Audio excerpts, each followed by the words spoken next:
जिसके घर से मैंने कभी चाय का कप नहीं पिया, उससे मैं 25 करोड़ मांगूंगा।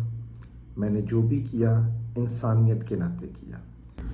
अस्सलामुअलैकुम और वेलकम है आपका आज की वीडियो में। आज की वीडियो बहुत इंपॉर्टेंट है क्योंकि ये बहुत सारे ऐसे डाउट्स को क्लियर करेगी जो कि कहीं ना कहीं उन लोगों की वजह से हमारे जहनों में आ गए हैं जो इस केस को ख़राब करना चाहते हैं।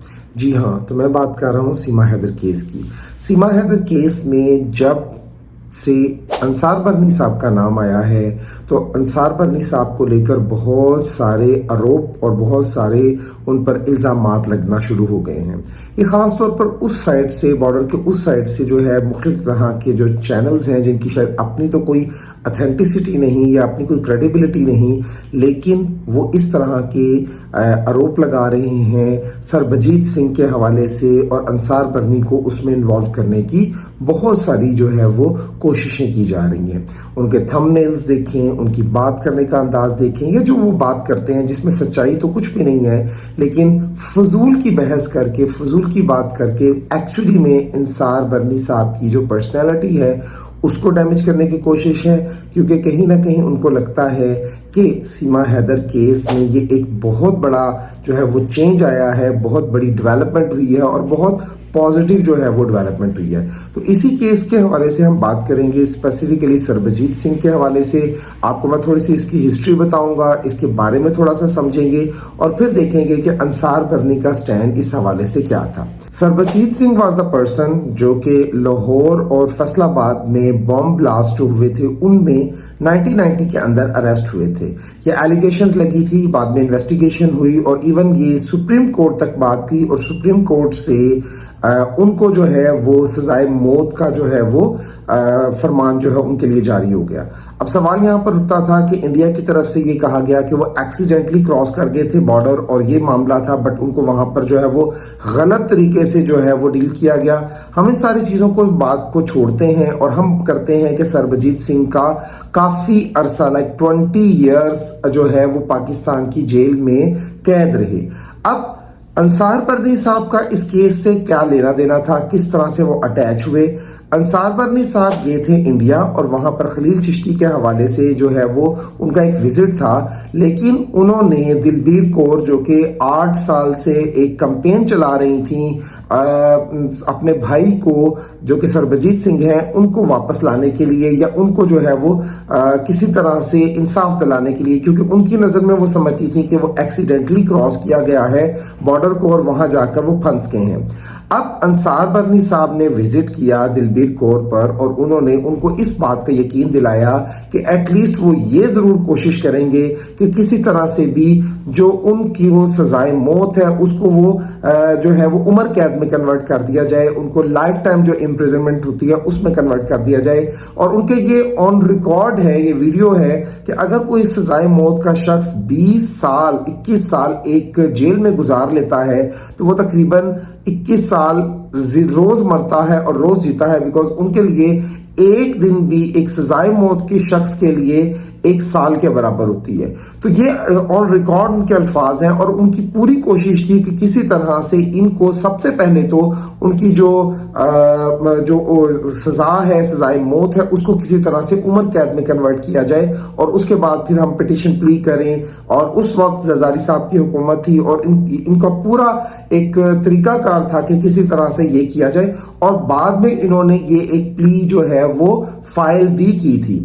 अब आप किस तरह से कह सकते हैं, किस तरह से आरोप लगा सकते हैं अंसार बर्नी साहब के ऊपर कि उन्होंने जो है वो 25 करोड़ की डिमांड की, उन्होंने जो है वो इसको जो है वो 2 करोड़ में फिर जो है वो आपका मामला तय हुआ।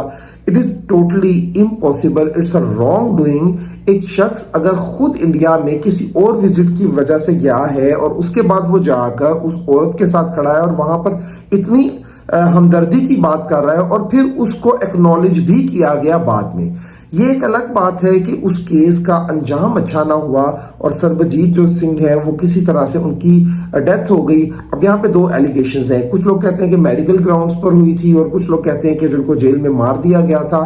ये दोनों राय अपनी जगह हैं, लेकिन इसके रिएक्शन में ایک پاکستانی شہری ثناءاللہ حق کو جو ہے وہ باقاعدہ طور پر مار دیا گیا تھا کوٹ بھلوال جموں اینڈ کشمیر میں.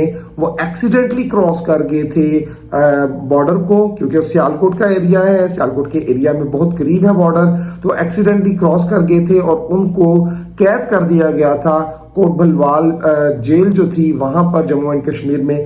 اب وہاں پر ان کو جب یہ معاملہ آیا سربجیت سنگھ کا کہ پتہ چلا کہ جو ہے وہ اس کی ڈیتھ ہو گئی ہے، تو یہاں پر ان کو جو ہے وہ بہت بری طرح سے تشدد کر کے جو ہے وہ مار دیا گیا تھا اور ان کی ڈیڈ باڈی جو ہے وہ پھر سیالکوٹ جو ہے وہ واپس بھیج دی گئی تھی. اب آپ یہاں پر دیکھیں کہ سربجیت کے معاملے کو لے کر اگر آپ انڈرسٹینڈ کرتے ہیں چیزوں کو، تو وہاں پر ایک پراپر ٹرائل ہوا، پراپر معاملات ہوئے، سب کچھ ہوا اور اس کے بعد ایک سزا متعین ہوئی. اور انصار برنی صاحب سٹل چاہ یہ رہے تھے اور انہوں نے اس کے لیے ایک پلی بھی کی تھی، فائل بھی پلی کی تھی. اور کیونکہ جب یہ معاملہ سپریم کورٹ تک پہنچ جاتا ہے تو اس کے بعد کوئی بھی اس کو نہیں چیلنج کر سکتا ایکسیپٹ ایک مرسی پلی ہوتی ہے جو کہ صرف اور صرف پریزیڈنٹ جو ہے آف دا اسٹیٹ اس کو اناؤنس کر سکتا ہے. وہ رحم کی اپیل جو ہے وہ ایکسیپٹ کر سکتا ہے.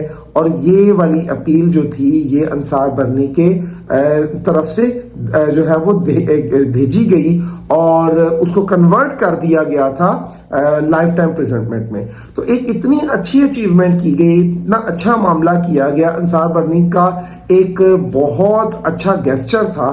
اب اس گیسچر کو لے کر آپ الزام لگائیں کہ 25 کروڑ مانگا گیا تو 20 کروڑ مانگا گیا یا 2 کروڑ میں ڈیل ہوئی. Try to understand the thing. Ansar Burney صاحب پیسے کے حوالے سے اگر ہم بات کریں تو کئی چیزیں ایسی ہیں ہمارے پاس کہ انہوں نے بہت معاملات میں اپنے حوالے سے اپنی طرف سے بھی یہ کام کیے ہیں کہ جس میں انہوں نے کسی قسم سے کوئی فائنینشیل ہیلپ لیے بغیر انڈین لوگوں کو جو ہے فیسیلیٹیٹ کیا ہے.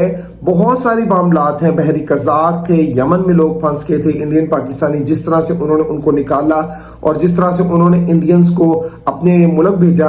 آپ ویڈیوز دیکھیں، آپ جا کے چیک کریں، آپ کو اندازہ ہو کہ لائف جو ابھی وہ لوگ جی رہے ہیں، خواہ وہ پاکستان میں یا وہ خواہ انڈیا میں ہے، انصار برنی کا اس میں بہت بڑا کردار ہے. تو انصار برنی کی پرسنالٹی پر، ان کی شخصیت پر اس طرح کی باتیں کر کے آپ نہ صرف اپنا ٹائم ضائع کر رہے ہیں بلکہ آپ ریئل کاز جو کہ وہ سیما حیدر کیس کو انہوں نے پٹ آن کیا ہے وہ اس کو لے کر چلنا چاہ رہے ہیں. آپ غلام حیدر کے ساتھ بھی جو ہے وہ غداری کر رہے ہیں. جو بھی ہوگا، جو معاملات بھی ہوں گے، جو بھی چیز ہوگی وہ وقت کے سامنے ساتھ آ جائے گی سامنے. تو اس لیے اس چیز کو بالکل مت ڈسکس کریں، نہ یہ معاملہ کسی طرح سے بھی انصار برنی کے حوالے سے ہے. اس سے پہلے یہ بات کیوں نہیں آئی؟ اس سے پہلے یہ بات اس لیے نہیں آئی بیکاز سیما حیدر کیس میں انصار برنی صاحب انوالو نہیں تھے. اب جب انصار برنی صاحب انوالو ہو چکے ہیں، جب انہوں نے اس کیس کو لے لیا ہے، تو آپ لوگوں کو یاد آ گیا سربجیت سنگھ کا معاملہ، 2012 کا معاملہ. اور اسی دوران ایک چیز اور بھی آپ یاد رکھیں کہ ایک فیملی وزٹ بھی ہوا تھا 2012 میں اور ملاقات ہوئی تھی دلبیر کور کی لاہور میں کوٹ لکھپت جیل میں، اور انہوں نے اپنی بہن سے اور اپنے فیملی ممبر سے ملاقات بھی کی تھی. اب یہ سارے معاملات ہیں، اس میں انصار برنی کا بہت پازیٹیو رول رہا ہے. ایلیگیشنز لگانے والے، الزام لگانے والے، بات کرنے والے کوئی بھی بات کر سکتے ہیں جس کا حقیقت سے کوئی تعلق ہے یا نہیں ہے. تو میں یہاں پہ صرف یہی کہوں گا کہ اگر آپ چاہتے ہیں کہ غلام حیدر کا کیس پراپر طریقے سے پروسیڈ ہو، اس کو پراپر طریقے سے جو ہے وہ انصاف ملے، تو بجائے اس کے کہ اس طرح کی فضول باتیں کر کے، الزام تراشی کر کے آپ اپنا ٹائم تو ضائع کر سکتے ہیں یا کہیں نہ کہیں نقصان پہنچانے کی کوشش کر سکتے ہیں غلام حیدر کے کیس کو. کیونکہ ہم انڈیا سے بھی دیکھیں تو ہمیں غلام حیدر کیس کے حوالے سے غلام حیدر کی سپورٹ ملتی ہے. بہت لمیٹڈ لوگ ہیں جو یہ سمجھتے ہیں کہ سیما حیدر جو ہے وہ بالکل ٹھیک ہے، ان کا معاملہ، ان کو انڈیا میں رہنا چاہیے. آپ میجورٹی کی بات کریں، چاہے وہ خواتین ہیں، عورتیں ہیں، مرد ہیں، وہ سب یہ چاہتے ہیں کہ یہ عورت کسی بھی طرح سے یہاں پہ سے ڈیپورٹ ہو، بیکاز اس نے आके हमारा माहौल खराब कर दिया है, इसने आके हमसे हमारी हैसियत को छीनने की कोशिश की है। तो आप अगर गुलाम हैदर के साथ वाकईतन सीरियस हैं तो इस तरह के कंट्रोवर्शियल मैटर्स में मजीद कंट्रोवर्सी मत फैलाएं। ये आपके लिए भी फायदेमंद होगा, ये हमारे लिए भी फायदेमंद होगा, और सबसे इंपॉर्टेंटली ये गुलाम हैदर के लिए फायदेमंद होगा। तो इंसान की तरह बनकर और अकल के साथ बात करें, फजूल के आरोप लगाकर, फजूल की बातें उठाकर करने से ना तो किसी की पर्सनालिटी डैमेज होगी। इंडियन गवर्नमेंट जो है वो अंसार बर्नी साहब की खिदमात का एतराफ़ कर चुकी है। लोग जो हैं वो उनको इंटरनेशनली रिकॉग्नाइज करते हैं, उनकी इतनी सारी एफर्ट्स को लोग जो है वो बहुत अच्छी तरह से देखते हैं और बहुत सारे अवार्ड्स वो जो है वो ले चुके हैं। तो आपके चंद चैनल के चंद व्यूज की वजह से ये मामला रुकने वाला नहीं, लेकिन आप एक्सपोज हो रहे हैं। तो मेरा सिर्फ आप लोगों से यही कहना है कि मामलात को पूरी तरह से स्टडी करें, देखें, और उनकी इन काविशों को जो कि उन्होंने सरबजीत सिंह के लिए की उसको भी अंडरस्टैंड करें कि ये मामला क्या था और उन्होंने किस तरह से इस मामले को जो है वो आगे प्रोसीड किया था। बजाय इसके कि सिर्फ सीमा हैदर केस में आप गुलाम हैदर या सीमा हैदर के साथ अटैच होने की वजह से एक ऐसे शख्स पर इतने गलत किस्म के इल्जाम लगा रहे हैं कि जिसका ना सर है ना पैर है।